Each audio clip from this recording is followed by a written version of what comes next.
E aí, querendo deixar suas funções Lambda mais seguras e fáceis de manter? Então se prepara. Neste guia rápido, a gente vai desvendar como usar todo o poder do TypeScript no mundo serverless da AWS. Vamos juntos construir aplicações mais robustas e confiáveis, começando agora. Nossa jornada hoje vai ser bem direta, passando por todo o ciclo de vida de desenvolvimento. Primeiro, a gente vai entender qual é o desafio. Depois, vamos preparar o nosso projeto, escrever a primeira função, claro, e aí, do código para a nuvem.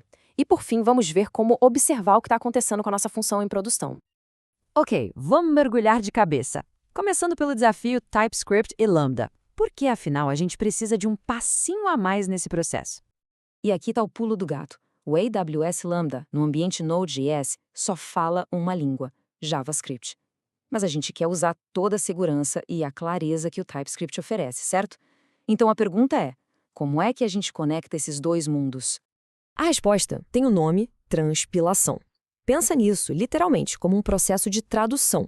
A gente pega nosso código todo bonitinho em TypeScript, com tipos, interfaces, tudo, e um tradutor converte ele para um JavaScript puro, que o ambiente do Lambda consegue entender e executar sem problemas. Simples assim. Beleza, com a teoria entendida, vamos para a segunda parte, a configuração do projeto. Sabe como é, né? Ter as ferramentas certas desde o começo é o que prepara o terreno para o sucesso. Bom, antes de escrever qualquer linha de código, a gente precisa montar nosso kit de ferramentas. E não tem nenhum mistério aqui. É o básico de qualquer projeto Node.js. Um bom editor de código, o Node.js instalado na máquina, um gerenciador de pacotes como o NPM e, claro, o compilador do TypeScript. Agora, olha que interessante essa separação de papéis.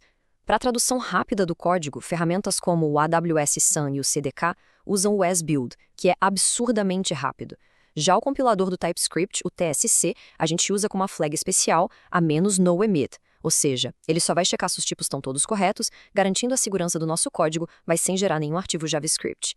Um é o velocista, o outro é um inspetor de qualidade. E aqui vai uma dica de ouro para evitar muita dor de cabeça. Lá no arquivo de configuração do TypeScript, o tscog.json, é fundamental a gente ajustar o target. Basicamente, a gente está dizendo para qual dialeto de JavaScript ele deve traduzir. Colocando algo como ES 2020, a gente garante que o código final seja 100% compatível com o que o Lambda espera. Muito bem, chegamos na terceira etapa, hora de botar a mão na massa e escrever nossa primeira função. Vamos ver não só a sintaxe, mas também algumas boas práticas importantes. Toda função Lambda tem o que a gente chama de handler. Pensa nele como a porta de entrada da sua função.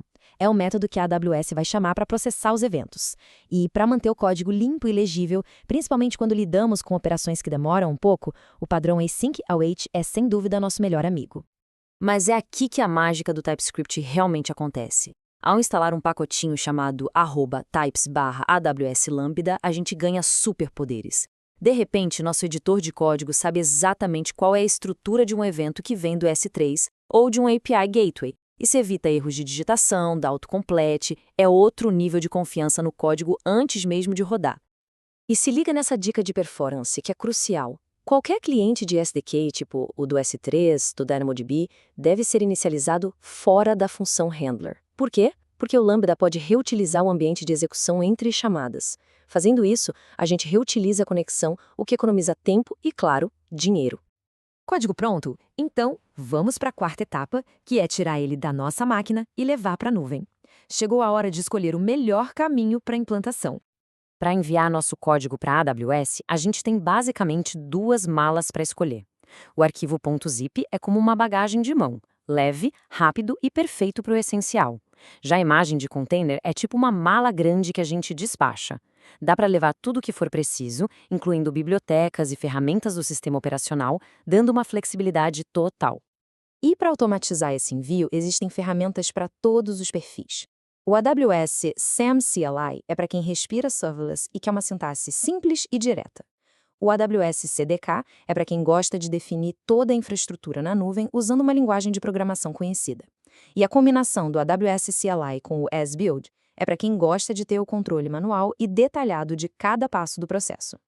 Ufa, chegamos na quinta e última etapa, a observabilidade. Nossa função está lá na nuvem, rodando. E agora? Como a gente consegue ver o que está acontecendo em tempo real?